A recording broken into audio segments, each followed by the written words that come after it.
Isang pag-asa na naging abot pampanto. Magandang araw sa inyong lahat. Sa bawat kwentong ating sinusundan, may mga sandaling ang pag-ibig ay nagiging lason at ang tiwala ay nagiging isang malagim na bitag. Ngayon dadalhin ko kayo sa isang salaysay na nagsimula sa isang sulok ng mundo sa gitna ng katahimikan at nagtapos sa isang madilim na silid ng isang hotel sa Pilipinas kung saan ang isang pangakong puno ng pag-asa ay nauwi sa isang brutal na katapusan. Ito ang kwento ni Henrik Collins, isang lalaking sa kanyang pag-iisa ay muling natagpuan ang pag-asa sa isang babaeng hindi pa niya nakikita. Isang babaeng nagngangalang Philomena Garcia na sa bawat mensahe ay nagbigay ng kulay sa kanyang mundong matagal nang nawalan ng sigla. Ang kanilang kwento ay binuo sa libu-libong kilometrong pagitan sa likod ng mga screen kung saan ang mga salita ay naging tulay sa dalawang pusong kapwa naghahanap ng karamay. Ngunit paano kung ang tulay na ito ay patungo pala sa isang bangin? Paano kung ang bawat matamis na pangako ay isa lamang pain sa isang masalimuot at nakamamatay na plano? Sa paglalakbay na ito, sasaksihan natin kung paanong ang isang simpleng pagnanais na muling umibig ay magiging dahilan ng isang karumal-dumal na krimen. Susuriin natin kung paano ginamit ng mga mapanlinlang na isipan ang teknolohiya upang sirain hindi lamang ang isang buhay, kundi pati na rin ang tiwala na siyang pundasyon ng anumang relasyon.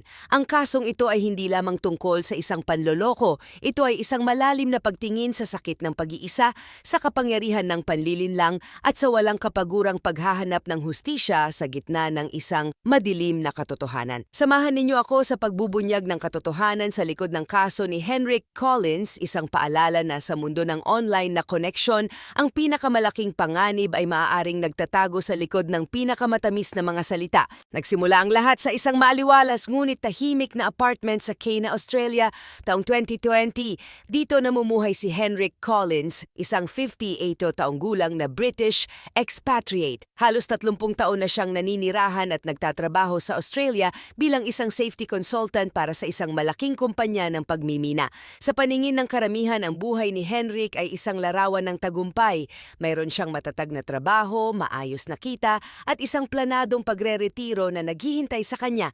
Ngunit sa likod ng maayos na pader ng kanyang apartment, sa bawat paglubog ng araw, naroon ang isang malalim na pakiramdam ng pag-iisa, isang bigat na hindi kayang sukatin ng anumang material na tagumpay. Mula nang pumanaw ang kanyang pinakamamahal na asawa noong 2016, unti-unting nagbago ang takbo ng kanyang mundo. Ang kanyang nag-iisang anak ay nagkaroon na ng sariling pamilya at tulad ng inaasahan, naging abala sa sarili nitong buhay. Ibinuhos ni Henrik ang kanyang oras at lakas sa trabaho, isang paraan upang takasan ang katahimikang naghihintay sa kanya sa bahay. Ngunit gaano man kaabalang ang kanyang schedule, palaging may mga gabing ang katahimikan ay sumisigaw, pinupuno ang bawat sulok ng kanyang tirahan ng mga alaalang parehong masaya at masakit.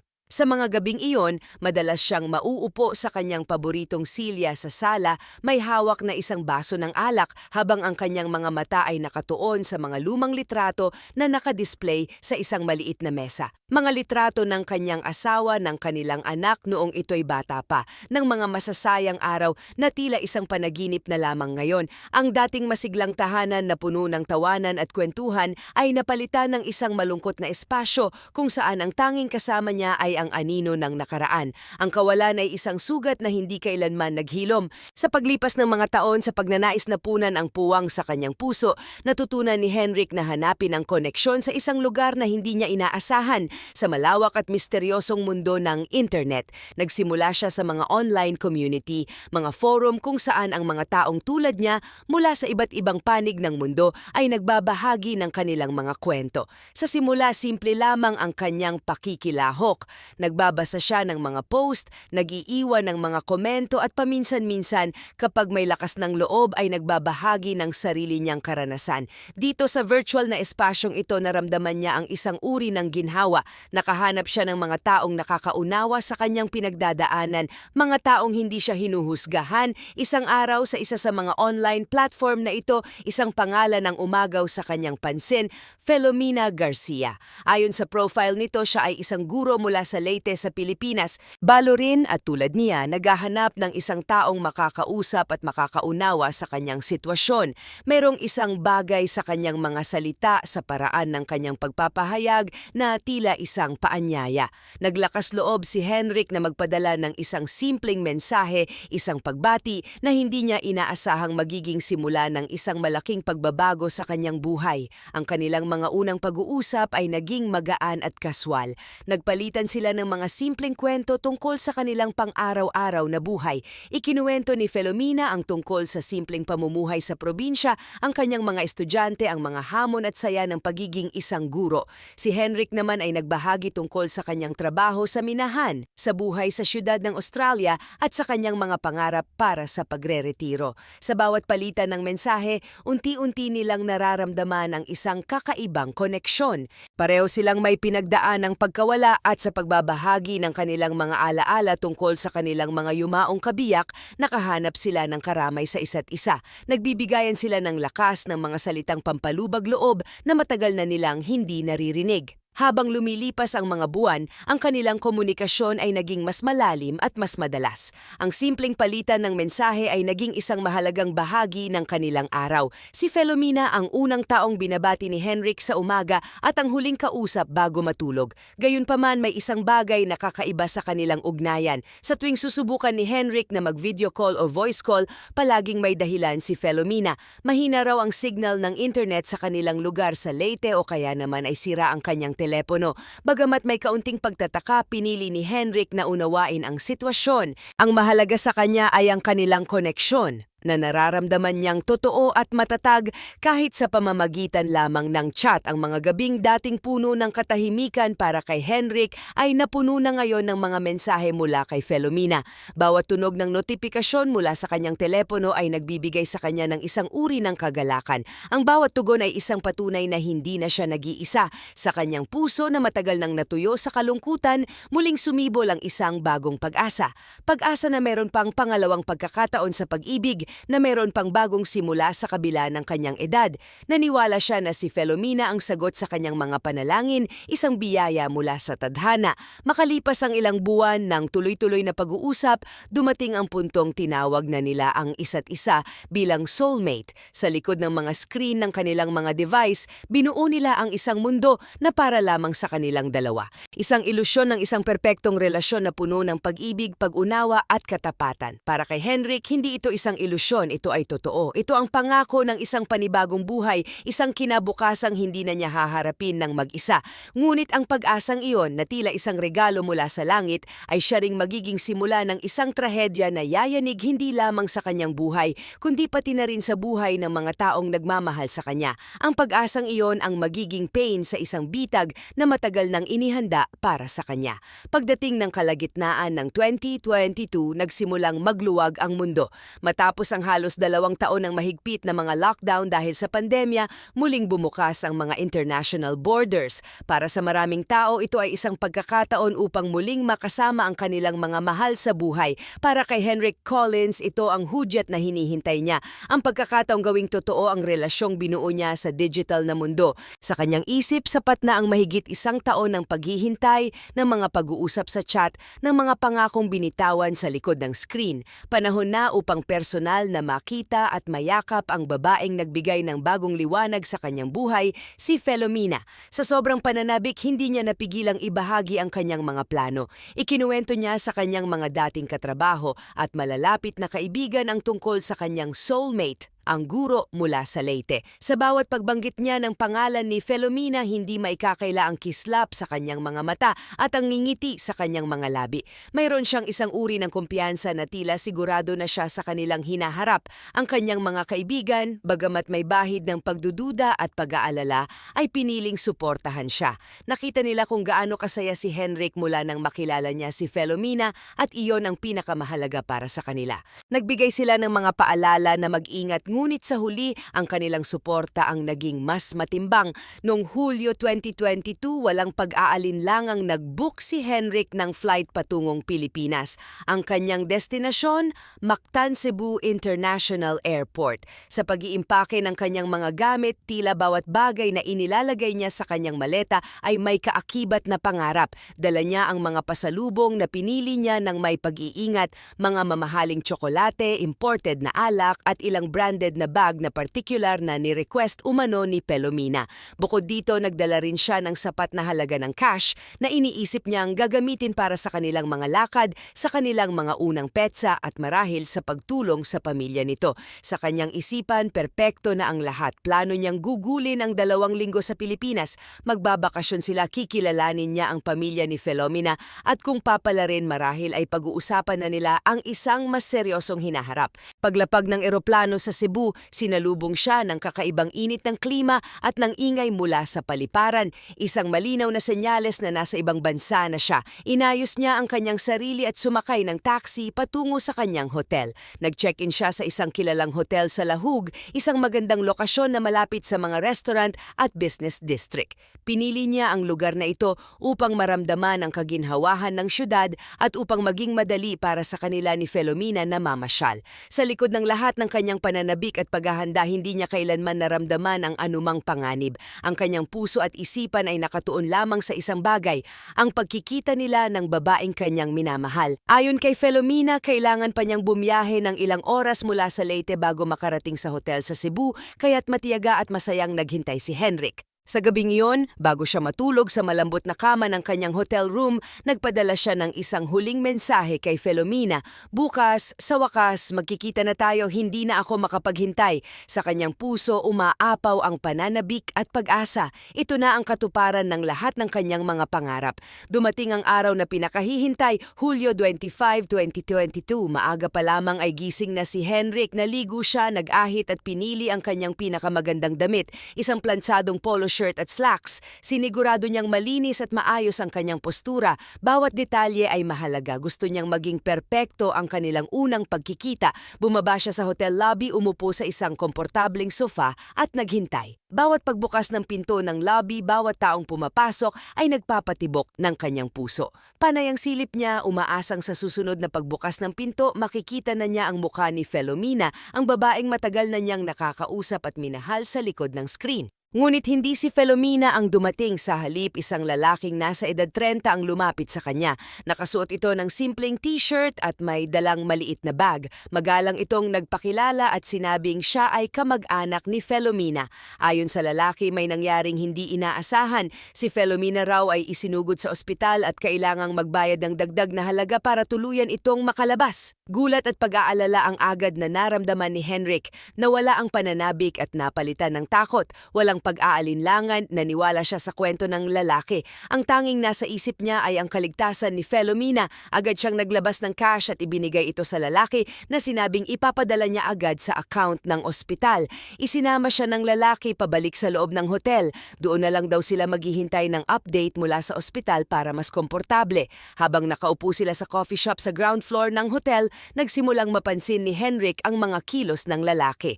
Palagi itong nakababad sa kanyang cellphone, tila may kausap na hindi maaring marinig ni Henrik. Hindi ito mapakali at may mga sandaling hindi nito kayang makipagtitigan at may kaba sa boses kapag tinatanong kung kailan eksaktong darating si Filomena. Ang mga sagot nito ay palaging umiiwas, palaging may kasamang hintayin na lang natin o malapit na. Para kay Henrik, ang bawat minutong lumilipas ay parang isang karayom na tumutusok sa kanyang pag-asa. Kinagabihan, hindi pa rin nakarating ang babaeng pinangarap niyang makasama. Ang coffee shop ay nagsara na at napilitan silang umakyat. Nagpadala si Henrik ng sunod-sunod na mensahe kay Filomena, nagtatanong kung ano na ang nangyayari, kung ligtas ba siya. Ngunit ang kanyang cellphone ay nanatiling tahimik. Walang kahit isang tugon. Ang lalaki namang kasama niya ay nagsimulang magpahiwatig ng higit pang pangangailangan, kulang pa raw ang naunang ibinigay. Kailangan pa ng pambili ng gamot, pambayad sa mga doktor at iba pang bayarin sa ospital. Sa puntong ito, sa kabila ng pag-aalala para kay Filomena, nagsimula ng may sumibol na alinlangan sa puso ni Henrik. May mali, may hindi tama sa sitwasyon, ngunit ano ang kanyang magagawa? Nasa isang dayuhang bansa siya at ang tanging connection niya ay ang lalaking ito na nagsasabi nagsasabing kamag-anak ng babaeng kanyang minamahal. Sa kabila ng alinlangan, sa gitna ng namumuong takot at pagkabigo, naglabas pa rin ng pera si Henrik. Ibinigay niya ang hinihingi ng lalaki, kumakapit sa manipis na hibla ng pag-asa na baka ito na ang huli, na baka pagkatapos nito ay makakaalis na si Filomena sa ospital at sa wakas, pagkatapos ng lahat ng ito ay magkikita na sila.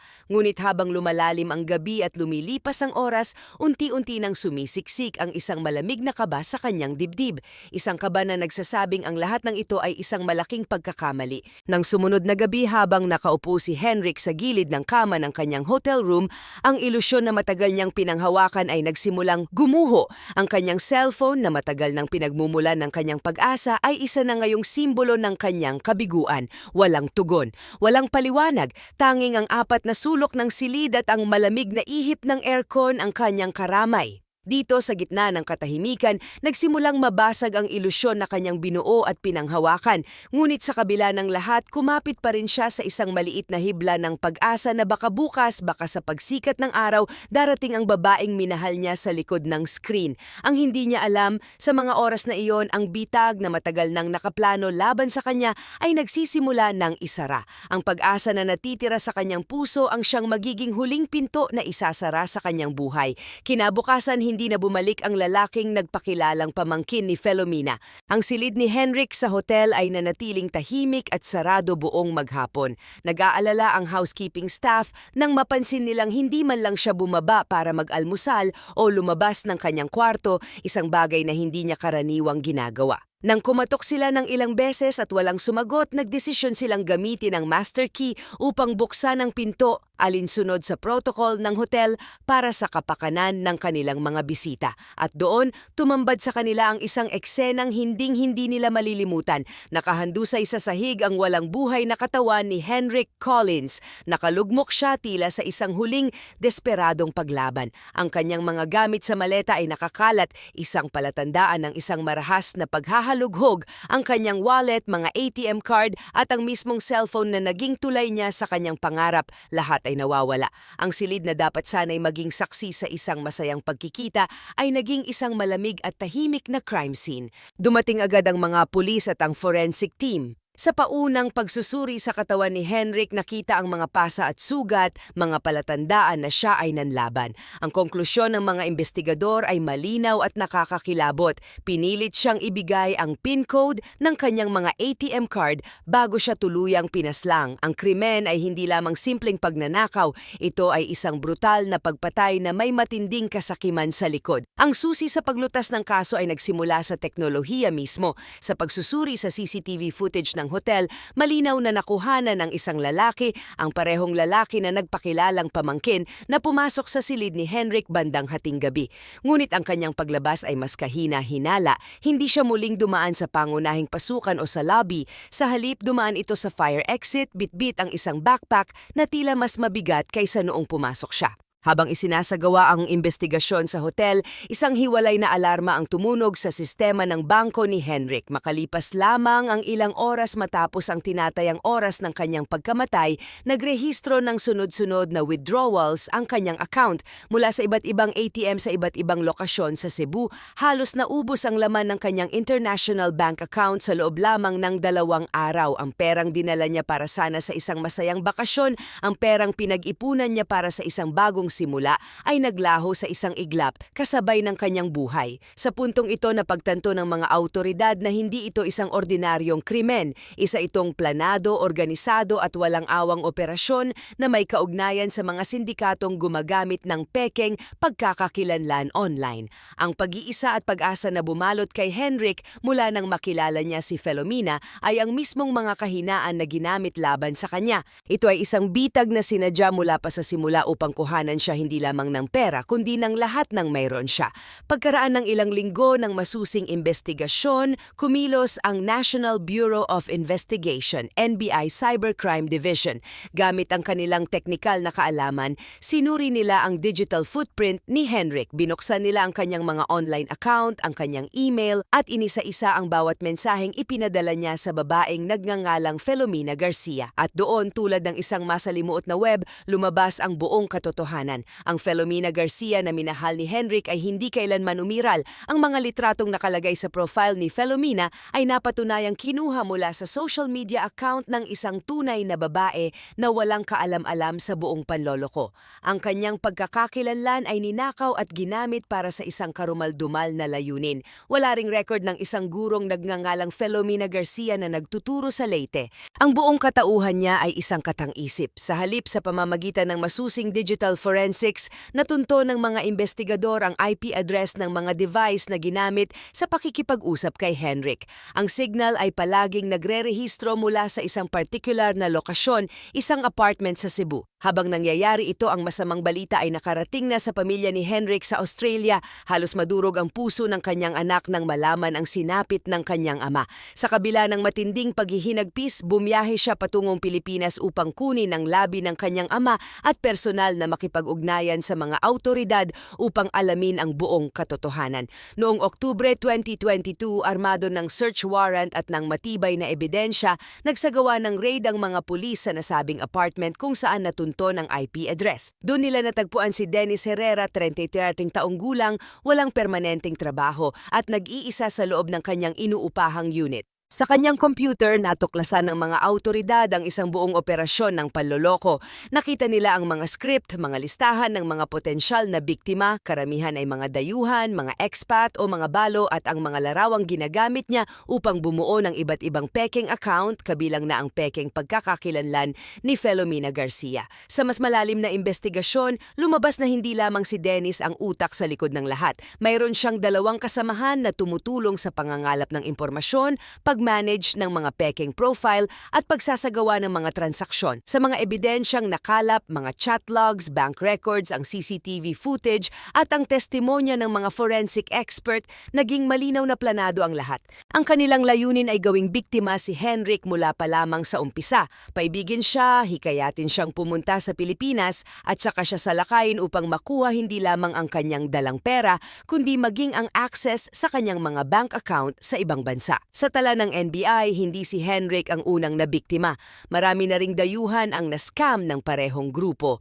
Ngunit ang kaso ni Henrik ang naging pinakamalala at pinakamalupit dahil ito ay nauwi sa karahasan at pagpatay. Marso 2023, matapos ang halos kalahating taon ng paglilitis, binasa sa sala ng korte ang hatol laban kina Dennis Herrera at sa dalawa niyang kasamahan. Sa harap ng bundok ng ebidensya, wala silang maipakitang depensa. Ang pag-amin ng isa sa mga kasamahan ni Dennis na nagsilbing testigo ay lalo pang nagpatibay na planado ang lahat mula simula hanggang wakas. Pinatawan sila ng reclusion perpetua o habambuhay na pagkakakulong para sa kasong murder at may karagdagang parusa para sa cyber fraud at identity theft. Ang hustisya, bagamat mabagal, ay naibigay. Dumating muli sa Pilipinas ang anak ni Henrik upang personal na masaksihan ang pagbaba ng hatol. Sa likod ng kanyang pasasalamat sa mga awtoridad, malinaw sa kanyang mga mata ang kirot ng katotohanang hindi na maibabalik ng anumang hatol ang buhay ng kanyang ama. Sa isang panayam, sinabi niya na hindi siya nagtanim ng galit sa Pilipinas o sa mga Pilipino. Para sa kanya, may mga masasamang tao sa lahat ng dako ng mundo. Nagkataon lamang na ang kanyang ama ay nahulog sa patibong ng mga masasamang taong ito na kumikilos sa Pilipinas. Ang kaso ni Henrik Collins ay naging isang malaking babala, isang kwentong kumalat hindi lamang sa Pilipinas kundi maging sa buong mundo. Ginamit ito ng Philippine National Police, PNP, at ng NBI bilang batayan upang maglunsad ng isang mas malawak na kampanya laban sa mga romance scam. Binalaan ng publiko, partikular na ang mga dayuhan at mga senior citizen na maging mas mapanuri at maingat sa mga nakikilala nila sa internet. Para sa maraming Pilipino, ang kasong ito ay nagdulot ng kahihiyan at pagkadismaya, isang realisasyon na may mga kababayang kayang gumawa ng ganitong uri ng panlilinlang at karahasan. Ngunit nagsilbi rin itong isang eye-opener sa komunidad, isang paalala na ang mga bitag ay maaaring magsimula sa isang simpleng hello o kamusta online at maaaring mauwi sa isang trahedyang hindi inaasahan. Ang kwento ni Henrik Collins ay nagtapos sa isang malagim na insidente sa isang silid ng hotel. Ngunit ang alaala ng kanyang pagkawala ay nagbigay daan sa isang mas malakas na panawagan para sa hustisya at kamalayan. Ang kanyang tiwala ay sinira, ang kanyang pag-asa ay ginawang abo, ngunit ang kanyang kwento ay mananatiling buhay, isang aral na sumisigaw sa gitna ng digital na mundo, isang paalala na sa likod ng bawat screen, sa likod ng bawat profile, ay mayroong katotohanan na dapat nating hanapin at ingatan. Naway magsilbing aral ang kanyang sinapit upang wala ng ibang pamilya ang kailangang magdalamhati para sa isang ama, isang anak o isang kaibigan na naging biktima lamang ng kasakiman at panlililinlang na nagtatago sa dilim ng internet.